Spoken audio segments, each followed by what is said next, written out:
बादशाह हारून रशीद प्रजा का हाल जानने के लिए बगदाद की सड़कों पर घूमते थे। एक दिन उन्होंने एक मछुआरे को उदास देखा। बादशाह ने पूछा तो उसने बताया कि वह दिन भर मछली पकड़ने गया था, लेकिन कुछ नहीं मिला। घर पर परिवार भूखा है। बादशाह को दया आई। उसने कहा, एक बार फिर जाल डालो, चाहे कुछ आए या न आए, मैं तुझे 400 सिक्के दूंगा और जो जाल में आएगा ले लूंगा। मछुआरे ने जाल डाला तो उसमें एक भारी संदूक निकला। बादशाह ने मछुआरे को 400 सिक्के देकर विदा किया। संदूक खोला गया तो उसमें टुकड़ों में कटी एक स्त्री की लाश थी। बादशाह क्रोधित हुआ और मंत्री को हत्यारे का पता लगाने का आदेश दिया और कहा, 3 दिन में हत्यारा ढूंढो, वरना तुम्हें फांसी पर चढ़ा दिया जाएगा। मंत्री चिंतित था पर न्यायप्रिय था। निर्दोष को फंसाना नहीं चाहता था। सिपाहियों ने 3 दिन तक खोज की, लेकिन हत्यारा नहीं मिला। समय समाप्त होने पर मंत्री को फांसी की सजा दी गई। जब जल्लाद रस्सी खींचने ही वाला था, तभी एक युवक सामने आया और बोला, मंत्री निर्दोष है, हत्या मैंने की है। फिर एक बुजुर्ग बोला, यह झूठ कह रहा है, हत्या मैंने की है। दोनों को बादशाह के सामने लाया गया। युवक ने कसम खाकर हत्या स्वीकार की।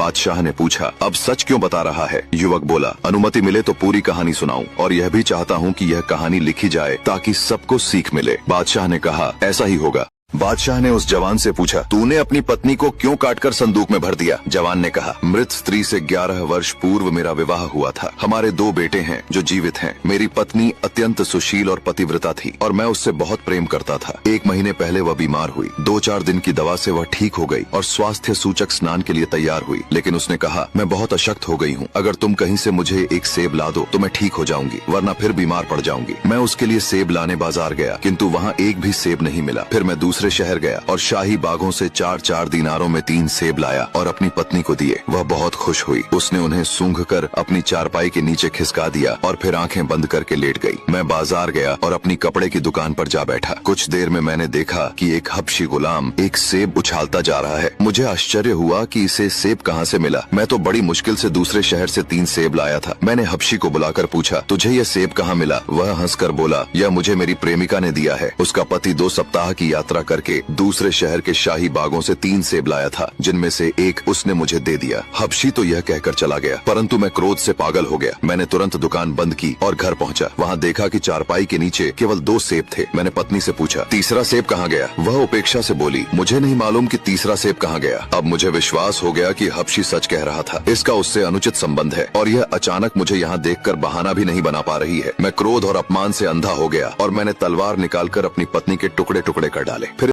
नौजवान ने कहा, जब मैं अपनी पत्नी को काटकर संदूक में रखकर नदी में फेंककर लौटकर घर आया तो देखा कि बड़ा लड़का दरवाजे पर बैठा रो रहा था। मैंने लड़के से पूछा, तू क्यों रो रहा है? लड़के ने कहा, आज दिन के समय आपके लाए हुए 3 सेबों में से एक को मैं चुपके से उठा लाया था और दरवाजे पर आकर उसे खाना ही चाहता था कि उधर से निकलते हुए एक हबशी गुलाम ने मेरे हाथ से सेब छीन लिया। मैंने उससे बहुत कहा कि यह सेब मेरी बीमार माँ के लिए है। मेरा पिता 2 सप्ताह की यात्रा कर बसरा के शाही बागों से लाया है, लेकिन गुलाम ने मेरी बात अनसुनी कर दी और मुझे मार पीट कर भगा दिया। आपको आते देखा तो इस डर से रोने लगा कि सेब न मिलने पर आप मेरी माँ से नाराज होंगे। मैं आपसे हाथ जोड़कर कहता हूँ कि माँ को कुछ न कहिएगा, वह कुछ नहीं जानती। यह कहकर लड़का फूट फूट कर रोने लगा। इतना सुनकर मेरे खून में जैसे आग सी दौड़ने लगी। उस गुलाम ने मुझसे कहा था कि यह सेब उसकी प्रेमिका ने दिया है। मैं उसकी झूठी बातों पर यकीन कर बैठा और अपनी सती सावित्री जैसी पत्नी को गलत समझकर मार डाला। अब यह सोच सोच कर मेरे प्राण निकल रहे हैं। मैं कभी सिर पीटता, कभी आंसू बहाता। अपनी पूरी कहानी सुनाकर नौजवान ने बादशाह से कहा, मैं अभागा, किसी और की बातों पर यकीन कर अपनी पत्नी को मार बैठा। मैं चाहता हूँ कि अब आप हुक्म दें कि मुझे फांसी पर चढ़ाया जाए। बादशाह को सारा वृतांत बड़ा आश्चर्यजनक लगा। उसने कहा, तुम्हारी कहानी से पता चलता है कि मृत्यु दंड का भागी वह गुलाम है जिसके झूठ के कारण इतनी दुखद घटना घटी। बादशाह ने मंत्री को आदेश दिया, तुम्हें 3 दिन के भीतर उस दुष्टात्मा को खोज लाना है जिसके कारण यह सब हुआ। यदि 3 दिन में ऐसा न कर सके